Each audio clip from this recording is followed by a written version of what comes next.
Everything you missed at the Project Hail Mary Comic-Con panel. Strap in, because there's a lot. We got a lineup of Ryan Gosling, Andy Weir, directors Chris Miller and Phil Lord, and screenwriter Drew Goddard, who all appeared at the panel, first announcing the composer Daniel Emberton, known for countless classics including the Spider-Verse films, will be composing the music for Project Hail Mary. We also got some amazing concept art of the Hail Mary with these beautiful pictures showing Rylan outside of the ship using the chain mechanism to gather Talmiba from the planet Adrian, as well as a better exterior shot showing the full glory of the Hail Mary, and most excitingly, a blueprint laying out the floor plan for the new ship. If you want me to go into detail and break this down in a later video, comment below and follow. But back to Comic-Con, they showed them 10 minutes of unreleased footage, in the first scene showing a large bag unzip with Ryan Gosling inside and a robot arm pulling out a breathing tube from his mouth. After coughing and falling out of his bag confused, the robot asks, "What is 2 plus 2?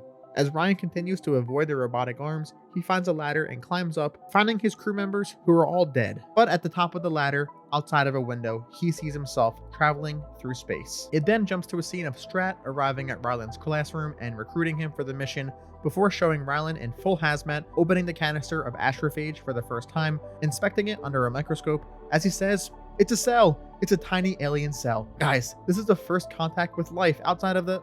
Never mind, it died. The next scene is back to the spaceship as Rylan is acclimating to Zero G for the first time, where he recognizes Rocky's ship in the distance. With the final scene, a continuation of their first meeting from the trailer, where we see Rocky holding up a little statue of a man in a spaceship, just like the scene in the book. At the panel, they mentioned how the VFX artist and Greg Fraser, the cinematographer, both agreed this is the most complex movie they've ever made, and they made Dune Part 1 and 2. But we also got some questions answered, like the background on why Ryan Gosling decided to join the film after receiving Andy Weir's manuscript for Project Hail Mary. We also heard Chris and Phil talk about the core themes of the movie, which will focus on hopefulness and humanity. They said it's going to be a very emotional story and answers the question, if the universe depended on it, can adult men make friends? And finally, when asked about Rocky, Ryan had the only acceptable answer. Can I pass? Okay.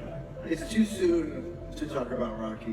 Which is very true. They need to keep as much hidden as possible, even though I'm dying to see more. But Andy Weir sums it up perfectly. From Emma Stone to Person of Stone.